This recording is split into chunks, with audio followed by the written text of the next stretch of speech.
icyifuzo canje kwari kubasaba nationalite y'u Rwanda nkitwa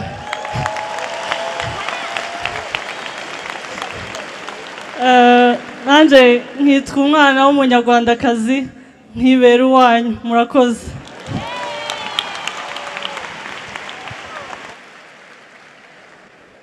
Ababishinzwe hano babyumvise ni bande bireba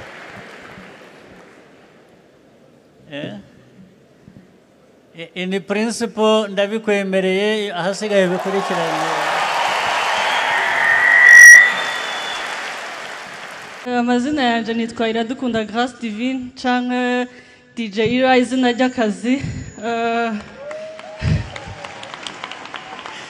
Icambere nashaka kubashimira mwebwe banyakubahwa abo mukorana hafi abo mukorana mu nzego zitandukanye abanyarwanda muri rusange ukuntu abana b'abanyamahanga duhabwa amahirwe nk'undi mwana wese w'umunyarwanda.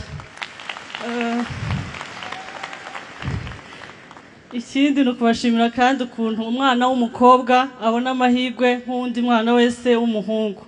Iki gihugu je ndakiboneye nk'umugisha udasanzwe nyakubahwa dukunze guhurira ahantu henshi mu ma event kari akazi k'ujubyina nanje ndi mubaje bakuvyinisha. Ikindi canshimishije muri campaign twari kumwe ziriya event nyinshi kugeza nkoze murahira kuri stade Amahoro ni ikintu kidasanzwe cyane. So icyifuzo canje kwari kubasaba nationalite y'u Rwanda nkitwa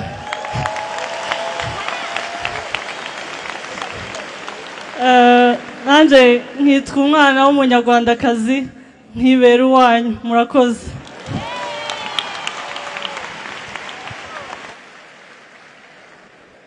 Ababishinzwe hano babyumvise ni bande bireba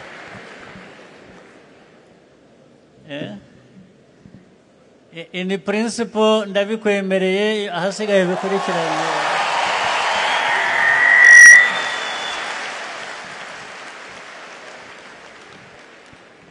Ibisigaye ni ukubikurikirana mu buryo bigomba gukorwa gusa. Nakubwira iki gihe turimo n'izi ntambara zo muri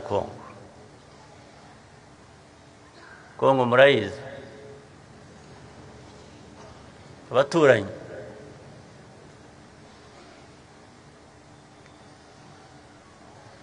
twagize ibyago hamwe buriya dufite ibyago bimwe ariko bo bahisemo kutabyumva. Ibyago bimwe dufite ni ukuba twarakoronejwe n'agahugu gato nk'u Rwanda ndetse ako gahugu kagatema u Rwanda kakarucamo ibice kugira ngo rungane nkako.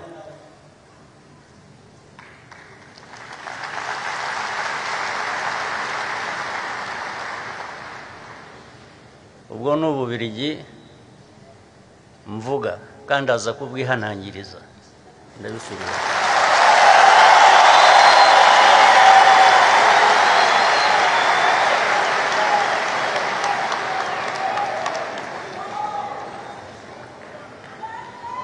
Ububiligi bwishe u Rwanda bukica abanyarwanda amateka aya yose arenze 30 gusa. Imyaka 30 gusa rukajya rutugarukaho rukongera abasigaye rukongera rukabica.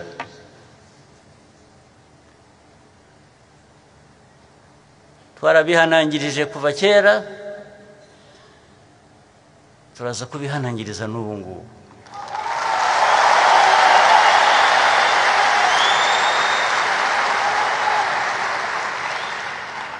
Iyi ntambara ya Kongo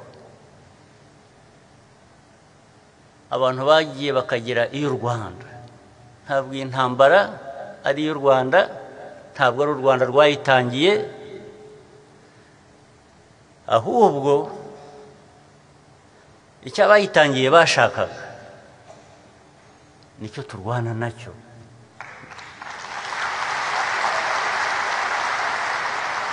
ni nacyo ndi bubabwire. Intambara ifite inkomoko igenda ikagaruka kuri ayo mateka nari maze kuvuga.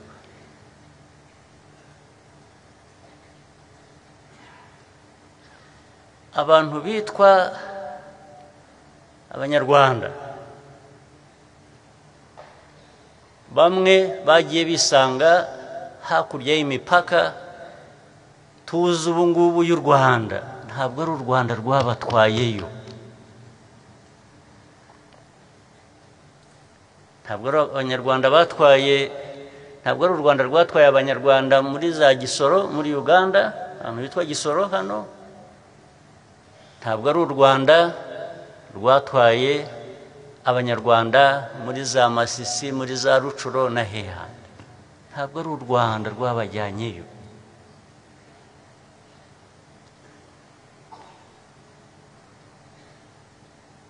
Kugira ngo rero noneho aho bisanze abo muri ibyo bihugu babe babwira abantu ngo nimuhaguruke musubire aho mukwiriye kuba muri mu Rwanda. Niba ushaka kubikora birukanane n'ubutaka bwabo bagumyeho.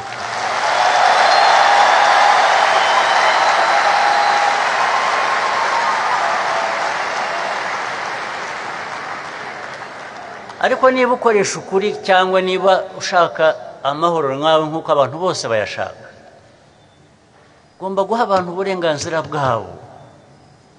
Byanze bikunze iyo utabuhaye abantu, udahaye abantu uburenganzira bwabo, baraburwanira. Ni wa muriro navugaga.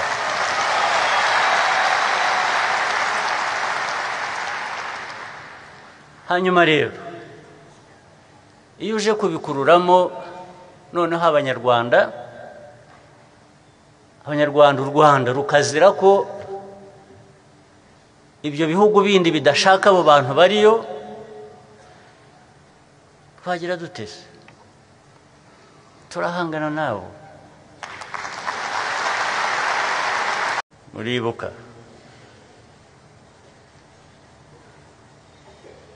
abacu twatakaje,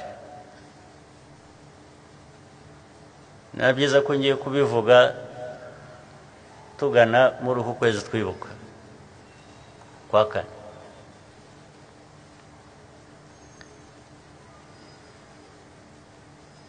Ababigizemo uruhare batari Abanyarwanda kandi bagize uruhare runini ndetse ruruta urw'Abanyarwanda muri ayo mateka yatumye ibintu bimera gutyo,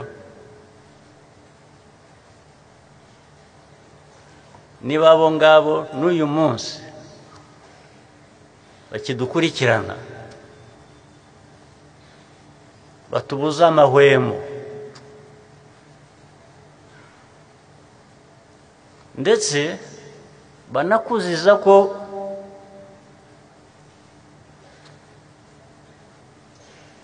uva hahandi udapfuye ntukire, ibyo bakabikuziza kubera ko wavuye muri wa mwanya bagushyizemo wo kudapfa ntukire, ibyo ukagomba kubyishyura. Ese bagashaka kukwereka ko bagomba kugusubiza aho ngaho. Isoni aho zikwiye gutangirira guhamagarira isi yose guteranira ku Rwanda koko.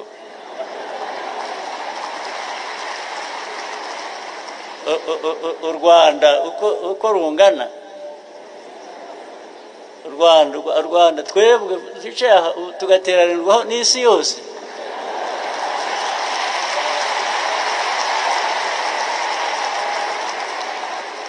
Ibyo ntibikwiye kuba biteye isoni abantu bamwe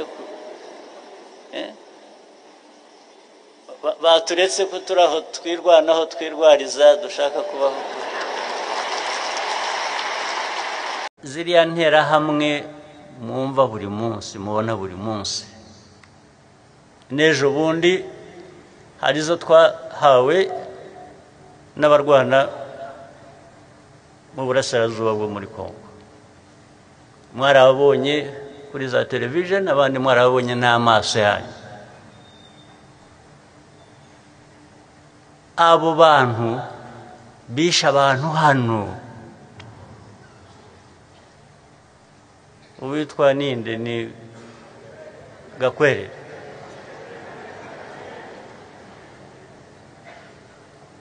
Gakwerere yisha abantu, yisha abavandimwe, yisha abanyarwanda, ariko siwe gusa, nuko ari we wafashwe ejo bundi. Abandi baguye ku rugamba. Abo bantu byaragiye biba kuvuga ngo iyo uvuze FDLR, iyo uvuze interahamwe, bakavuga ngo ariko abo ngabo ngo kumuvuga ngo ni bangahe. Ushaka ko baba bangahe kugira ngo babe ikibazo?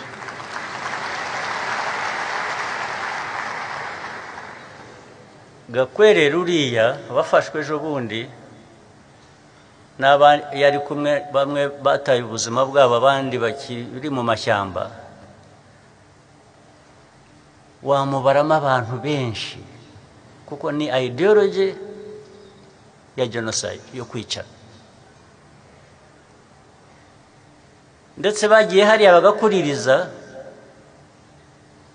n'ubuyobozi bumwe bwo muri Kongo bukabashyigikira, bukayiririmba, bukabigisha no ku maradiyo,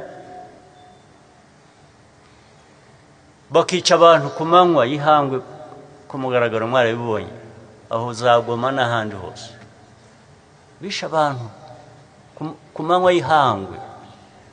Ariko bajya kuvuga ngo ariko ngo aba bandi bajya bavuga ngo